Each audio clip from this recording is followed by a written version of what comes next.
Survivre 100 jours sur Brawl Stars en mode hardcore, est-ce que c'est réellement possible? La première chose à faire étant de créer un nouveau compte sur Brawl Stars, et une fois que c'est fait, on jouera uniquement en survivant solo. Et dès que notre brawler mourra, il mourra définitivement. Ensuite, on va partir sur un jour égale une game, parce que 100 jours c'est beaucoup trop long dans la vraie vie. Et tous les 10 jours, je devrais réaliser une game en 3v3, comme si le défi n'était pas assez compliqué comme ça, et vous allez voir dans cette vidéo, rien ne s'est passé comme prévu. Le premier jour avec Chili était un massacre, encore heureux, je suis face à des bots. Ce qui nous amène au jour 2 où je débloque Bartaba grâce au Supercell ID. Les jours avec Shelly s'enchaînent plutôt bien, ce qui nous amène au jour 3 où je perds ma Shelly. Oui, je perds ma Shelly au jour 3 à cause d'une foutue flaque de Bartaba et j'avais aucun souvenir que cette flaque restait autant de temps au sol. Bon je perds l'un des brawlers les plus forts en solo, je sens que le défi va être vraiment très long. Bon, c'est pareil, je sors Manita avec son ours dans ce spot là, il va être vraiment très utile, il va faire office de bouclier et de détecteur naturel d'ennemis. Ce qui me permettra d'éviter de tourner comme un débile autour de la map en train de chercher les ennemis. Les games avec Nita se déroulent plutôt bien à ce niveau-là, ce qui nous amène aujourd'hui où entre temps j'ai débloqué El Primo, les Pristar et les quêtes quotidiennes, qui va nous être d'une grande aide durant ce défi. Mais c'est pas tout, qui dit 10e jour dit game 2 3v3, du coup je prends Manita, je lance un Brawl Ball, la première manche se passe super bien, je mets le premier but, deuxième manche je me dis que je vais faire la même chose en plus, c'est débile sur gros, je me dis que je vais en faire qu'une bouchée d'eux, pas du tout, ils en fait qu'une bouchée de moi. Au revoir Anita. Ce qui nous amène au jour 11 où je décide de sortir mon El Primo pouvoir 3. Les games se passent plutôt bien parce que El Primo est super fort en solo. J'arrive facilement à monter rang 6, ce qui nous amène au jour 15 où je perds mon El Primo à cause d'une foutue Nita. Bon je commence à croire que j'ai complètement oublié comment il fallait jouer des tanks en solo. C'est pas si vrai que ça parce que entre temps j'avais débloqué Poco et Jessie, du coup je décide de prendre Jessie, ce qui nous amène au jour 16. Je me rends vite compte d'un problème, c'est que ce brawler ne met pas assez de dégâts et c'est à cause de ça que j'ai failli mourir plusieurs fois. Aujourd'hui j'ai ma petite game de 3v3 à faire, elle se passe plutôt bien, elle est voire même expéditif. Les jours passent, ce qui nous amène au jour 26 où je sais pas pourquoi dans ce défi les Bartaba ont un gros problème avec moi, ils veulent absolument pas que je réussisse ce défi, j'ai encore failli mourir à cause d'un Bartaba. Mais bon c'est pas grave, je survis, ce qui nous amène au jour 29 où là face à un El Primo en jouant comme un débile,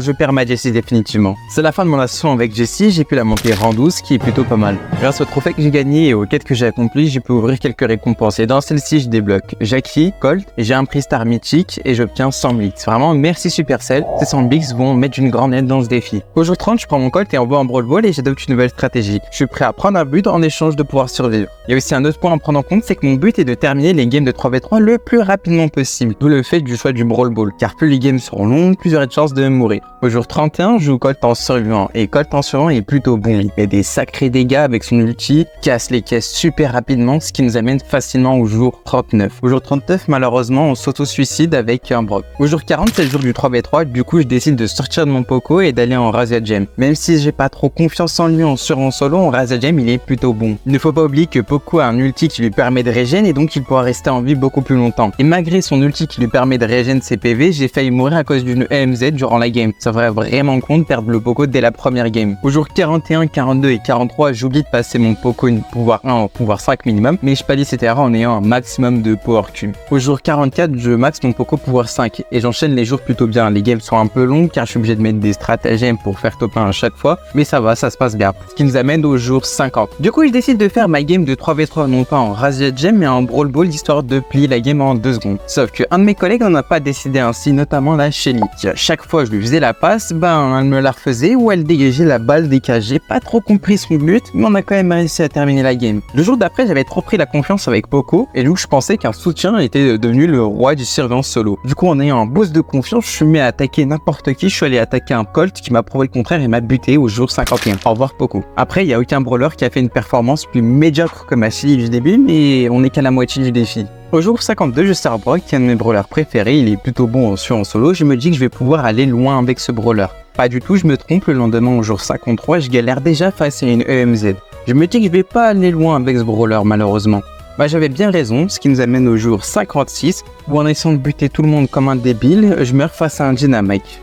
Du coup, au jour 57, je sors ma Jackie et je commence fort par une belle action, je ramène 3 mecs et je les bute d'un coup. Et les autres jours, c'est à peu près la même chose, ulti, kill, et c'est ça qu'on aime avec Jackie. Ce qui nous amène au jour 65, j'ai failli mourir mais bon, j'ai survécu. Et c'est au jour 69 où ma petite Jackie meurt. Dans tous les cas, la game elle était morte, face à un El Primo avec 9 power cubes, énervé comme jamais, j'aurais jamais pu gagner. Au jour 70, pour ma game de 3v3, j'ai fait un braquage avec Bartaba et la game se passe plutôt bien, on l'a plié en 2 secondes. Au jour 71, avec mon Bartaba, je fais un massacre en silence solo. Je me souviens que c'est à cause de lui que j'ai perdu ma Shelly. Je me vends sur chacun d'entre eux. Ce qui nous amène au jour 75. En ayant trop pris la confiance avec Bartaba, je me dis que je vais pouvoir buter cette Benji. Pas du tout, elle me bute en 2 cartouches, j'ai rien pu faire. La dure réalité m'a vite rattrapé. Au jour 76, je sors ma carte maîtresse. Bon, dans tous les cas, de toute façon, il me reste plus d'autres brawlers. Sauf que tout se passe pas comme prévu. Dès la première game, je suis obligé de tryhard face à un autiste énervé avec 8 power cubes. Je me souvenais pas qu'il fallait tryhard dès la première game. Mais bon, vous me connaissez, j'arrive à m'en sortir et je le bute. Ce qui nous amène facilement au jour 80 et 81, où je ne sais pas pourquoi, mais j'ai fait 2 games de 3v3 mais qui sont super bien passés, donc tant mieux pour moi. Ce qui nous amène facilement au jour 89, où en ayant trop pris la confiance comme d'habitude, je me dis que je vais pouvoir buter tout le monde, sauf que je me fais spawn kill par un Mortis.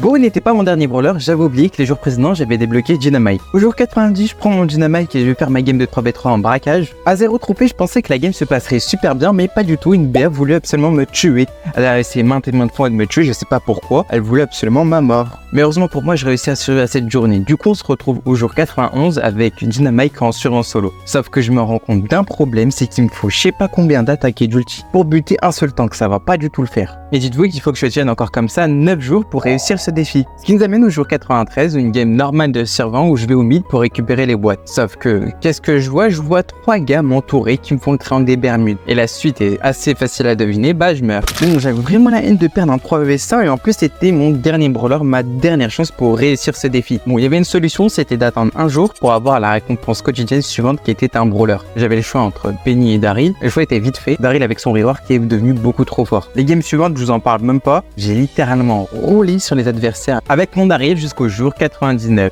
Ce qui nous amène à la dernière game de 3v3 le jour 100. J'ai un peu galéré parce que j'ai failli mourir une première fois, mais par miracle j'ai réussi à survivre une fois encore à cause d'un bar tabac. Vraiment, durant cette session, ils m'ont vraiment suivi ces bar tabac. Et j'arrive quand même à gagner cette game et à réussir le défi survivre 100 jours sur Brawl Stars en mode hardcore. Si la vidéo t'a plu, n'hésite pas à la liker et à t'abonner, ça m'aiderait énormément, merci.